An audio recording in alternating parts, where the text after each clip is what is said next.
بینەرانی زێدە عەزیزی NRT ئەم کاتتان باش. تاوتوی ئەمڕۆمان تایبەتە بە قسەکردن لەسەر فەرماندەی هێزی زێرەڤانی. ئەمڕۆ هەوڵ دەدەین تیژ بخەینە سەر کار و ئەرکەکانی ئەم فەرماندەیە و ئەو لایەنەی کە تەوجیه و ئاراستەی ئەم هێزانە دەکات. بۆ قسەکردن لەسەر تەوەری ئەمڕۆمان لە شاری هەولێرەوە میوانداری لیوا عەزیز وەی سیبانی فەرماندەی هێزی زێرەڤانی کردووە. کاک عەزیز ئەم کاتت باش و بەخێر بیت. بەڵێ کاک عەزیز گەر بکرێ بە کورتی پێناسەیەکی فەرماندەی هێزی زێرەڤانیمان بۆ بکەیت. پێشمەرگەی زێرەڤانی ئەو کەسن کو ساڵە 97 الوەختێ شەڕێک و هاتبوو سەپاندن لەسەر هەرێما کوردستانێدا لوی وەختیدا کوش بۆ هاوکاریکردن گەل هێزن پۆلیسا و گەل هێزت دیێت ئەمنی دناوە پێشمەرگین gelekî dilsoz û bi tecrübe hêzeka pêşmergeyê hate durustkirin bu hawkarîkirin li gel hêzê navxwe Herêma Kurdistanê bikin ewana erkê xwe li jêr umreta wezareta navxwe bibînin Kurdistanê da û em dişên bêjin encamê lêkolînekî qol li ser mesela jandarmerî û hêzên wekî jandarmerî çi polisên federalên Alman yan jî FBI polîsê eskeriye Emerîkî şan wê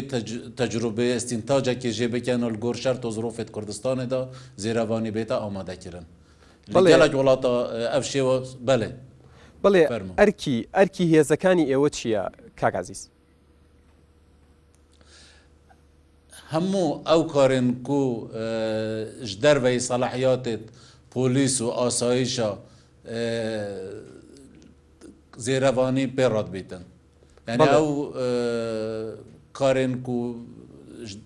ji derveyî selahiyat bû nimûne êstan û ke karê ku zêrevanî diketin parastina bajêra li derve dam û dezgahê hikûmetê metara cihên eserî parkên giştî münasibatê netewî û parastina emniyeta wan û rolekî yekcar mezin nûke zêrevaniyê li menteqa sed û çil devera Mîsl da yê hey ku ve çendîn sal e dewrekî gelekî mezin hey wekî Şingarê wekî seda Mîsl wekî daxilê Mîsl da û derveyê Mîsl qeza Tilkêfê bigire li Bertilla bigire û li çendîn menteqê dî ku zêrevanî dewrekî gelekî aktîfê hey û şexsiyatê girîng û ehzab û li gel cêt palaw ew nûke û hêzekî çêbû ji zêrevaniyê بۆ meselên parastina samana siruştiyekan taybetî şirîkatê neftê û bîrê neftê jî. بەڵێ کاک عەزیز لە ڕووی ئیداریەوە هێزەکانی ئێوە سەر بە چ جێگایەکە؟ ئێمە ئەرک و واجیباتمان لە ژێر عومرەی وەزارەتی ناوخۆیە هەرێما کوردستانەیە. بەڵێ کەواتە لەناو وەزارەتی ناوخۆدا لەناو بینای وەزارەتی ناوخۆدا ئێوە جێگایەک یان بارەگایەکی تایبەت بە خۆتان هەیە؟ me çi baregahê taybet nînin bes minesibqekî me heye rojane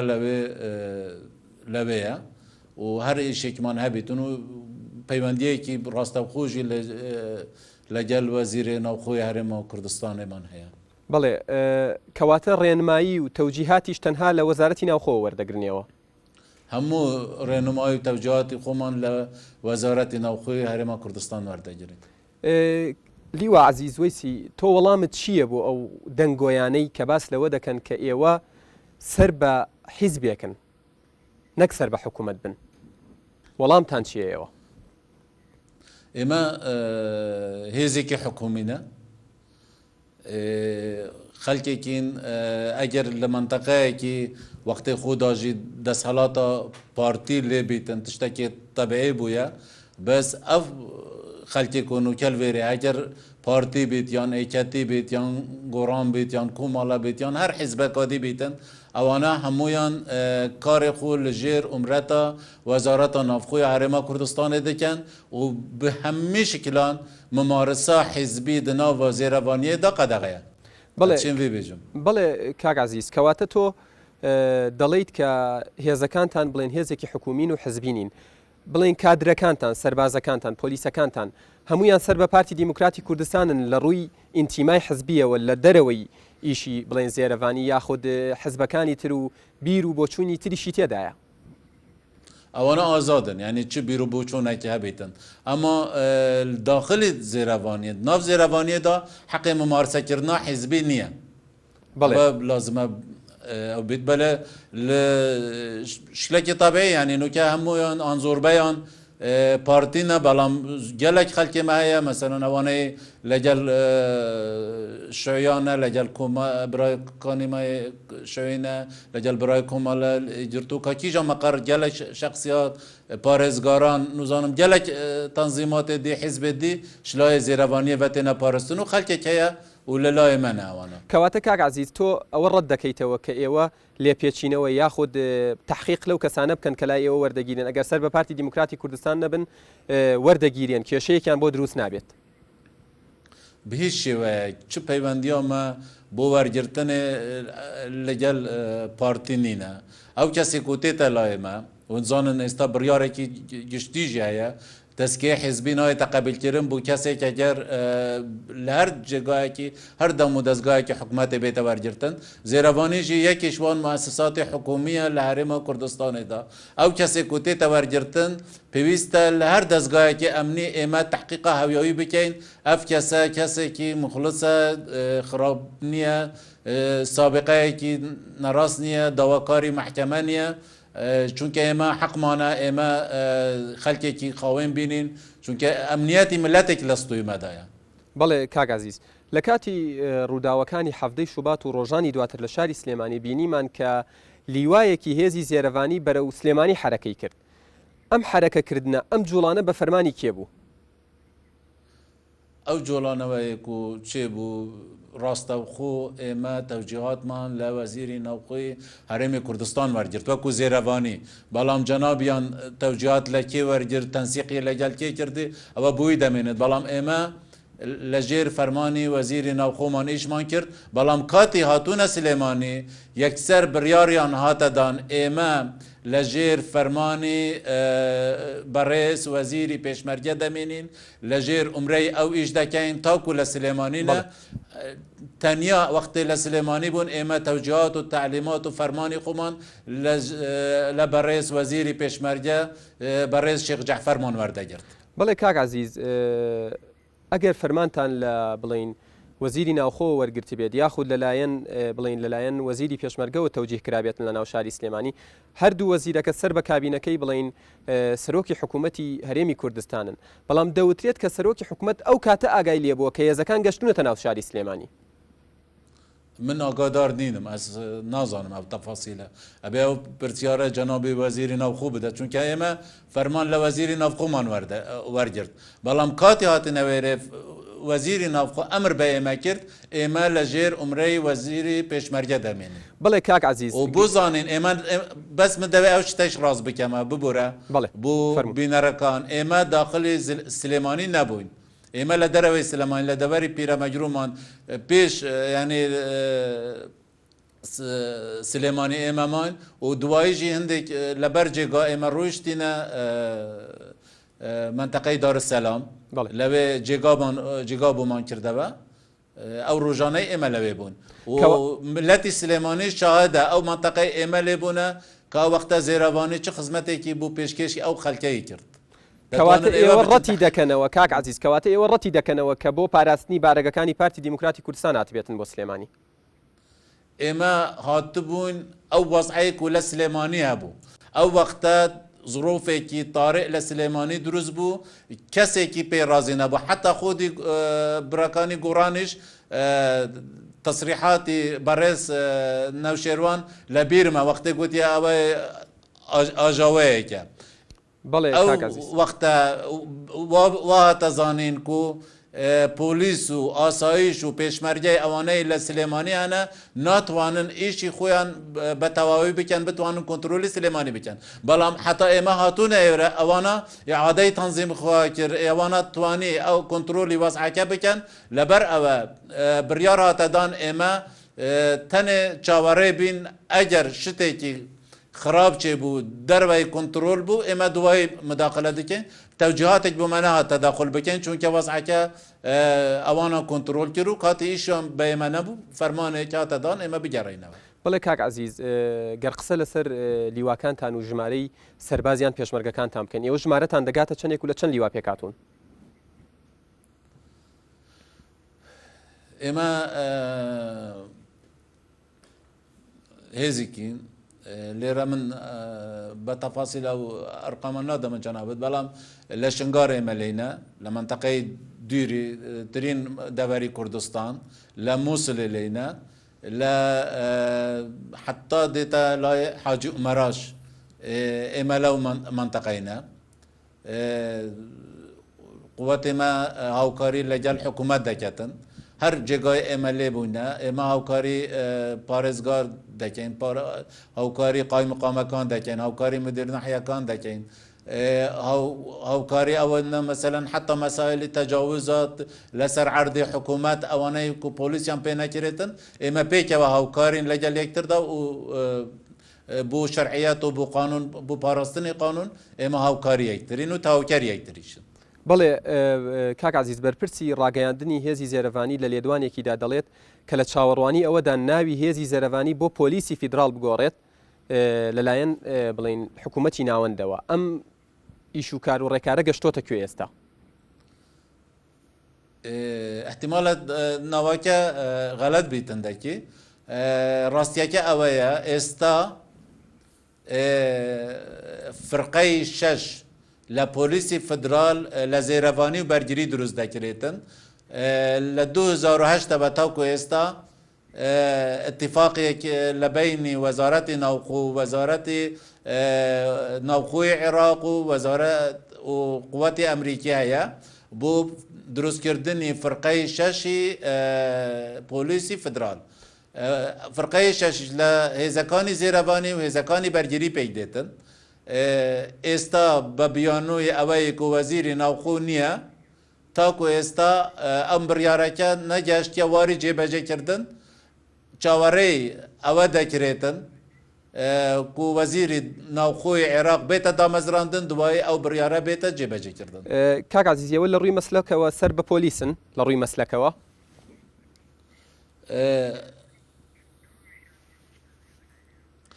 من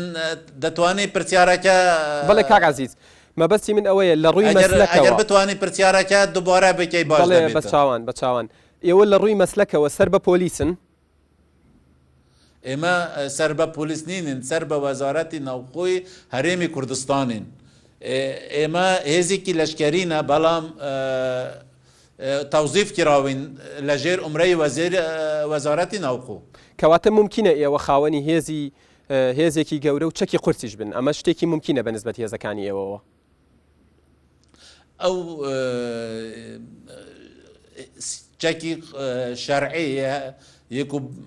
همانه و بتوانین هرگیرین با پی یاسا با پی قانون که اتفاقاتی نیو دولیش مثلا استا جندرمری دنیا ما في چه کبیتن امش او ما فهمان هيا وكو با پی یاسا او چکه لکردستان هبیتن جگه لدبابه جگه لصاروخ دورهاوش چونکه اوانا سلاح استراتيجي طيارات حربي بلام بياسا اجر هليكوبتر هبيت استا ابي ايمش هبيتن بلام نيتني اجر مدرع هبيت ابي ايما هبيتن سلاح ممنوندي هبيتن ابي ايمش هبيتن وهر وحده اكيد للدنيا دا ببي قالب خوي سلاح خوي هيا بو باراستن و بو كاركردنيش بەڵێ کاک عزیز ئێوە چەند جارێک دووپاتان کردەوە کە ئێوە سەر بە وەزارەتی ناوخۆن بەڵام باس لەوە دەکرێت کە ئێوە دەوامتان و مەعاشیشتان موچەکانیشتان لە وەزارەتی لە کارمەندانی وەزارەتی ناوخۆ جیاوازە ئەمە تا چەند ڕاستە؟ ڕاستە ینی حتا ئێستا موچەی ئێمە بە شێوەیەکی دروست وەکو پێویست ناڕێککەوتیە ئەنی من لێرە من بڵێم ئەرک و واجیباتی زێرەڤانی gelek zora موچەکانمان لە هەموو کەسێک کەمترە ئێستا ئەو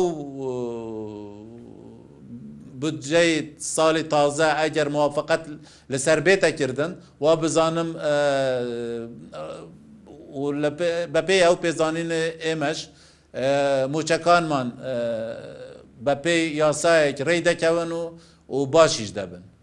کەواتە ڕاستە جیاوازیتان هەیە لە موچە لەگەڵ کارمەندانی وەزارەتی ناوخۆ، بەڵام مەبەستی تۆ ئەوەیە موچەکانی ئێوە کەمترە.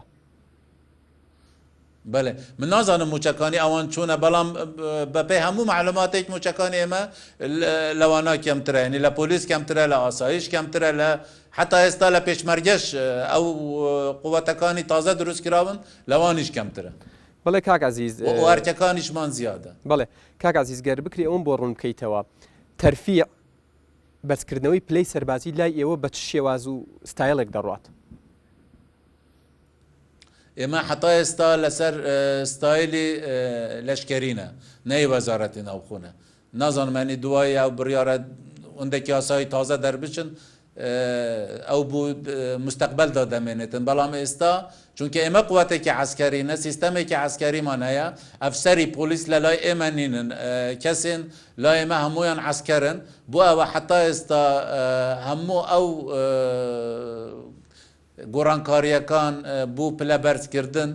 هەمویان لەسەر ئەساسی پێشمەرگەیە. چەند ساڵ جارێک لەشکەرە، چەند ساڵ جارێکە کاک عەزیز؟ ئەوەنە هەمووی بە یاسا ئێستا ڕێکخراون. مەسەلەن ئێمە ئەبێمی لازم بێتن بۆ 3 ساڵە زیاتر بێت بۆ 4 ساڵە، ئەوە بە یاسایەکی ڕێک خستوونە. بەڵێ کاک عەزیز دوا پرسیارم یاسایەکی ناونەتەیەیە نەبەس هەرێمی کوردستانە. بەڵێ کاک عەزیز دوا پرسیارم باس لەوە دەکرێت کە تەنها لیوایەکی زێرەڤانی کە خزمی تۆیە بە پاس هاتوچۆیان پێ دەکرێت، لیواکانی تر کە بڵێن خەڵکی دەستکورتی تایە و بڵێن خەڵکی بەتەمەنیشی تایە خۆیان هاتوچۆ ئەکەن. ئەمە تا چەند ڕاستە و گەروەڵام من بیتەوە بە کورتی سوپاس دەکەم. وڵای چلی وای من خزم نینم، هەستکەم بزانێ هیچ کەسێکی حتا حیمایەتەکانی منیش دەتوانن ئێستا بێن لێکۆڵین لە باب و باپیرەکانیان بکەن، کەسێکی شخصی منیە، هەمووشی کەس و کاری منن، هەموو پێشمەرگەی زێرەوانی بۆ من فەرقیش ناکەتن، شتێکی باش نییە، یعنی و هیچ لیوایەکی بە ناوی خزمەکانشم نینن و من کەسێکیش لە زێرەوانی خزمشم نییە. کەواتە تۆ ئەمانە ڕەت دەکەیتەوە؟ نه دەتوانن ئێستا لیستەکانی ناوەکانمان لەوێنە، ناوی منیش دیارە چارقۆلیش دەتوانن، ئەنی حتا چارقۆلیش ئەگەر کەسێکە بێتن بە ناوی من دروستە، ینی بەس هیچ خزم و کەسێکم حتا حیمایەتەکانی شخصیشم سکرتێریشم هەمویان کەسێکی خزمی خۆم لەگەلم نییە بۆ دەریجان، چونکە هەمووی خزمی منن. ینی بەڵێ لیوا عەزیز وەیسیبانی فەرماندەی هێزەکانی زێرەڤانی، سوپاس بۆ ئامادەبوونت لە ستۆدیۆی NRT لە شاری هەولێر. بینەرانی عەزیز تاوتوێ ئەمڕۆمان تایبەت بوو بە قسەکردن لەسەر فەرماندەی هێزی زێرەڤانی. تا تاوتوێیەکی تر خواتان لەگەڵ.